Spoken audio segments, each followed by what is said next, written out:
हर हर महादेव दोस्तों। 29 अप्रैल वैशाख सोमवार के दिन कर ले 5 कनेर का यह महा उपाय। भगवान भोलेनाथ की कृपा से आप बनोगे, रातों रात धनबाद आपके घर में होगी। धन की वर्षा दोस्तों। हर व्यक्ति की हर मनोकामना पूर्ति करने का वरदान भगवान भोलेनाथ को मिला है। भगवान भोलेनाथ का वरदान सबको प्राप्त होता है, चाहे वह अच्छा इंसान हो या बुरा इंसान हो। बस उनकी तपस्या करके जो उनको प्रसन्न करता है, भगवान भोलेनाथ उनको अपना वरदान प्रदान करते हैं। दोस्तों, आपको बिहारी साधारण उपाय करना है, जो 5 कनेर के फूल से होने वाला उपाय है। यदि आप इस उपाय को करते हैं तो आपके घर में कभी भी धन संबंधित परेशानियां नहीं जाएंगी और आपके जन्म जन्म के पाप से भी आपको मुक्ति मिल जाएगा। इस उपाय को करने के लिए आपको 5 पीले कनेर का फूल चाहिए, जो आप स्नान करने से पहले ही तोड़ दें। उसके बाद आपको कनेर के फूल को अपने मंदिर में रख दें।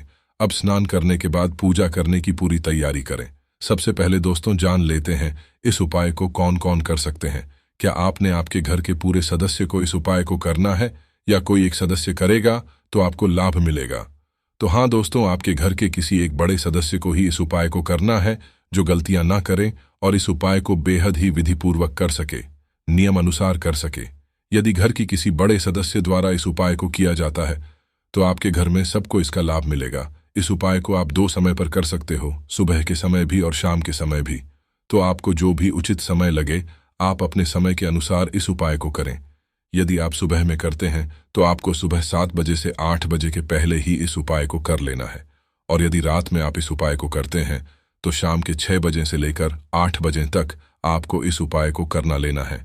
इस उपाय को करने के लिए आपको अपने घर के पास में जो भी शिव मंदिर हो, और उसमें शिवलिंग तो रहेगा ही, आप वहीं पर इस उपाय को कर सकते हैं। यदि आप अपने घर में शिवलिंग स्थापित की है तो आप इस उपाय को अपने घर पर भी कर सकते हैं। यदि आप इस उपाय को सुबह में करने जा रहे हैं तो आप थोड़ी सी गाय की दूध और उसमें थोड़ा सा शहद डालकर आप भगवान भोलेनाथ को जल चढ़ाएंगे, तो इससे आपको 10 गुना अधिक लाभ मिलेगा। चलिए दोस्तों, उपाय के बारे में जान लेते हैं। यदि आप इस उपाय को करने जाते हैं तो सुबह में करने जाते हैं तो आपको जल अवश्य लेकर जाना है, जिससे आपका जो भी उपाय रहेगा उसका आपको 10 गुना अधिक लाभ मिलेगा। और दोस्तों, पत्र की बात किया जाए तो वैशाख माह में सबसे अधिक प्रभावशाली पत्र होता है मिट्टी का पत्र, जो शिव महापुराण में स्वयं लिखा गया है। यदि कोई मिट्टी के पत्र में जल भरकर शिव जी के शिवलिंग पर चढ़ता है तो उसको अत्यंत लाभ मिलता है। उसका जो भी मनोकामना होता है वह पूर्ण हो जाता है। यह शिव महापुराण में लिखा गया उपाय। यदि वैशाख माह के सोमवार के दिन यदि कोई मिट्टी के पत्र से भगवान भोलेनाथ को जल चढ़ता है तो उसका कोई भी मनोकामना हो वह पूर्ण हो जाता है। यह उपाय आपको 3 से 4 सोमवार तो करना ही चाहिए। और दोस्तों, यदि आप शाम को जाते हैं इस उपाय को करने के लिए तो आपको एक आटे का दीपक बनाना है और उसमें शुद्ध देसी घी का उपयोग करना है, और उसमें आप गोल बाटी ही डालकर उसे दीपक को जलाएं। घी थोड़ा ही रहेगा पर चलेगा, पर आपको गाय का ही घी लेकर जाना है, जिस भगवान भोलेनाथ आप पर बहुत ही अधिक प्रसन्न होंगे और आपकी जो भी मनोकामना रहेगी उसे वह पूर्ण करेंगे। अब दोस्तों, जो सबसे मुख्य उपाय है वह कनेर वाला उपाय है। तो आपको 5 कनेर के फूल को तोड़कर लाना है और शिवलिंग के पास में बैठ जाना है, और शिवलिंग के पास में बैठने के बाद आपको 5 कनेर को अलग अलग स्थान पर रखना है। जो सबसे पहले कनेर होगा वह आपको गणेश जी वाले स्थान पर रखना है।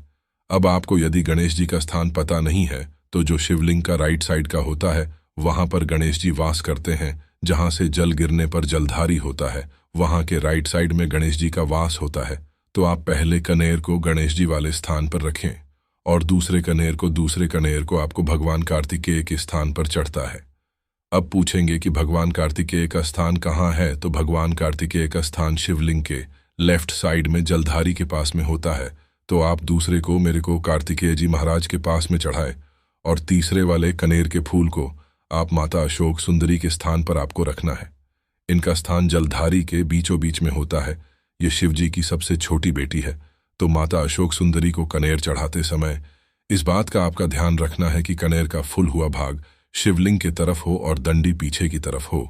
चौथे कनेर को आपको इस भगवान शिव जी के जहां पर 5 बेटियों का स्थान है आप वहां पर रख दें। दोस्तों, भगवान शिव जी के 5 बेटियों का स्थान, जहां से भगवान भोलेनाथ के शिवलिंग पर हमेशा जल टपकता रहता है, वहीं पर होता है। यदि वहां पर कोई भी पत्र रखा हुआ नहीं है तो आप नीचे उन चौथे फूल को रख सकते हैं, और रखने के बाद आपको भगवान शिव के 5 बेटियों के नाम आपको लेना है। भगवान भोलेनाथ की 5 बेटियों का नाम कुछ इस प्रकार से है, जो हम आपको अपने वीडियो में बताने जा रहे हैं। जया, विषहर, शामिलबारी, देव और दोतली। इन सभी देवियों का नाम लेकर आपको चौथ कनेर को वहीं पर समर्पित कर देना है। अब 5वें कन्या को आप कहां पर समर्पित करना है, हम आपको यह भी बताते हैं दोस्तों। जो 5वां कनेर का फूल है, अब जी मंदिर में भी इस उपाय को कर रहे हैं, वहां पर दिखेगा। यदि त्रिशूल है तो आप त्रिशूल के मध्य भाग में इस फूल को सुला दें और छूने के बाद आपको भगवान भोलेनाथ के शिवलिंग के सबसे ऊपरी भाग पर इसको रख देना है। शिवलिंग पर रख फूल वाले भाग जलधारी के ठीक सामने होना चाहिए और इस फूल को रखने के बाद आपको आपका जो भी मनोकामना है उसे आपको शिव जी से बोलना है और श्री शिवाय नमस्तुभ्यम मंत्र का 21 बार जाप करना है। ऐसा करने से आपका जो भी मनोकामना होगा उसका भगवान शिव की पूर्ति करेंगे और आपके घर से धर्म संबंधित सभी परेशानियों को खत्म करेंगे। आपके घर में जितने भी कष्ट थे उनको खत्म करेंगे और आपके घर में अति शीघ्र धर्म आने के सभी मार्ग खुल जाएंगे। आपके घर से दुख दरिद्रता समाप्त हो जाएगा और आपके घर के हर एक सदस्य सुखी से रहने लगेंगे और आपका जीवन बेहद ही सुखमय तरीके से बीतने लगेगा। दोस्तों, भाई को करने के बाद अगले दिन आप अधिक शीघ्र जाकर वहां से कनेर के सभी फूलों को अपने घर लेकर चले आए। अगर वह कलर का फूल मिल जाता है तो आपका हर एक मनोकामना पूर्ण होगा। उसे कनेर के सभी फूलों को अलग अलग स्थान पर आपको रखना है। पहले फूल को आपको अपने जहां आप रखते हैं वहां पर रखना है, क्योंकि दोस्तों पहले फूल श्री गणेश जी महाराज के स्थान के फूल है, जिससे आपके घर में धर्म संबंधित जो भी परेशानियां रहेगी वह दूर हो जाएंगे। दूसरे फूल को आप जहां पर आपके बच्चे पढ़ते हैं वहां पर रख सकते हैं और तीसरे फूल को आपको अपने घर के मुख्य द्वार पर किसी पोटली में करके और लटका देना है और चौथे फूल को आपको अपने व्यापार वाले स्थान पर तिजोरी में रख देना है और 5वें फूल को भी आप अपने व्यापार वाले तिजोरी में या अपने व्यापार के मुख्य द्वार पर लटका सकते हैं। ऐसा करने से आपके घर में जो भी नकारात्मक शक्तियां रहेगी उनका विनाश हो जाएगा और आपका घर सदैव आगे की तरफ बढ़ता जाएगा। यदि आपके बच्चों को पढ़ने में मन नहीं लग रहा था तो इस उपाय को करने के बाद आपके बच्चे को पढ़ने में मन लगने लगेगा और आपके बच्चे की जीवन में बहुत ही अधिक सुनहरा मौका आने लगेगा। क्योंकि दोस्तों जब ध्यान बढ़ती है तो बच्चे बहुत ही अधिक बुद्धिमान होते हैं और वह जो भी जॉब करना चाहते हैं उन्हें वह आसानी से का लेते हैं, हासिल कर लेते हैं। दोस्तों, यह साधारण उपाय तो है ही, लेकिन यह इतना प्रभावशाली है कि जो भी इस उपाय को किया है उसे बहुत ही अधिक फायदा मिला है। लंबे समय से सरकारी जॉब की तैयारी जो कर रहे थे उनका जॉब नहीं लग रहा था, इस उपाय को करने के बाद उनको जब भी मिला है, और जो धन संबंधी समस्याओं से परेशान थे इस उपाय को करने के बाद महादेव की कृपा से उनका धन संबंधी समस्या भी समाप्त हो चुका है। दोस्तों, यह शिव महापुराण में लिखा गया बेहद ही सरल और बहुत ही चमत्कारी उपाय है।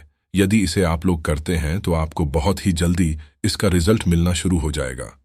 यह दोस्तों दरिद्रता को दूर भागता है और धन को आपके अपने घर में खींच कर लाकर देता है। और यदि जिन माता एवं बहनों का संतान की प्राप्ति नहीं हो रहा है वह इस उपाय को करते वक्त भगवान भोलेनाथ से संतान प्राप्ति की मनोकामना करें, उनको संतान की प्राप्ति अवश्य होगा।